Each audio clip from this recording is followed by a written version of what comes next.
Thủ tướng nước Cộng hòa Dân chủ Liên bang Ethiopia.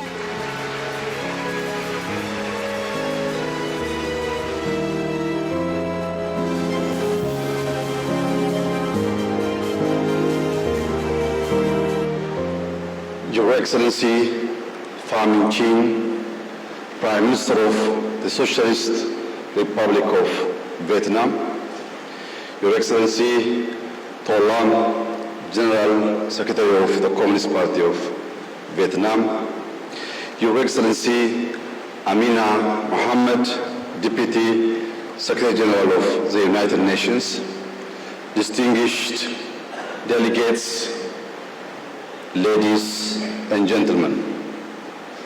Let me begin by extending my sincere appreciation to the government of the Socialist Republic of Vietnam for hosting the 4th P4G summit in this historic city of Hanoi.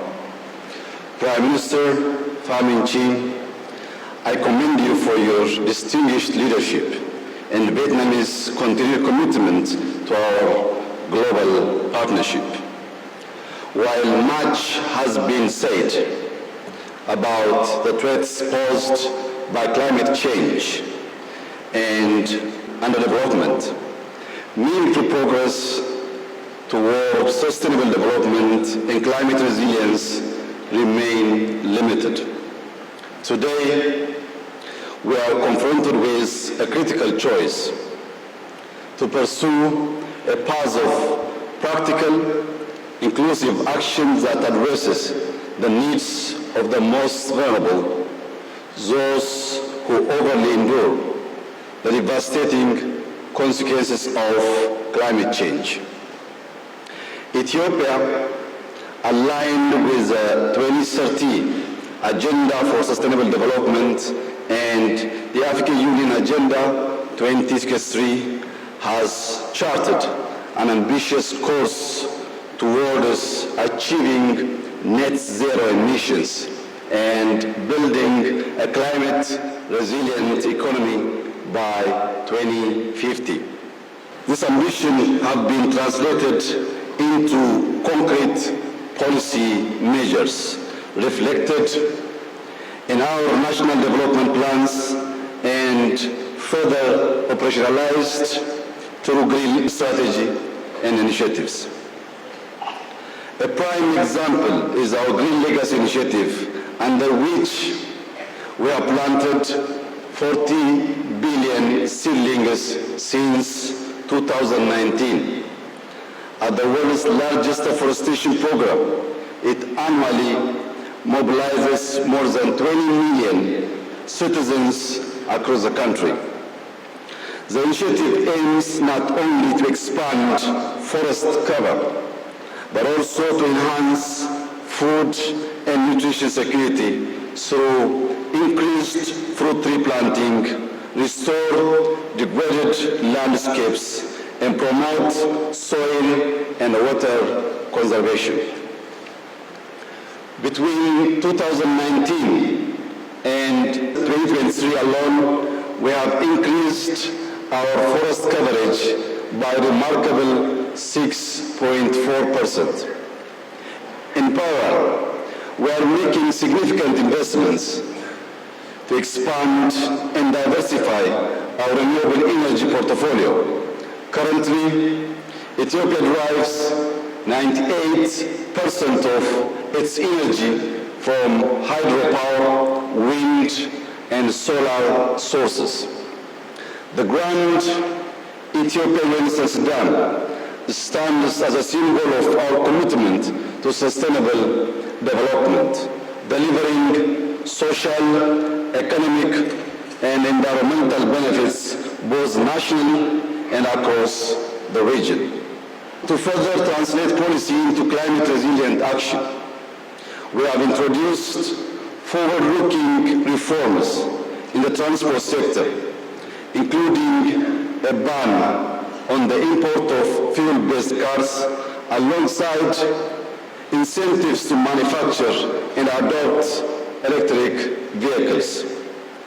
Our urban development strategy is also evolving toward green and smart city models.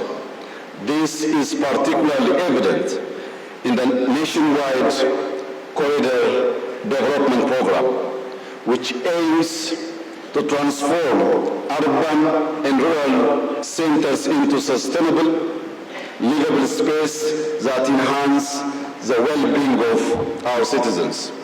Excellencies, achieving the sustainable development goals and fulfilling the targets of the Paris Agreement require a reimagined approach to global partnership.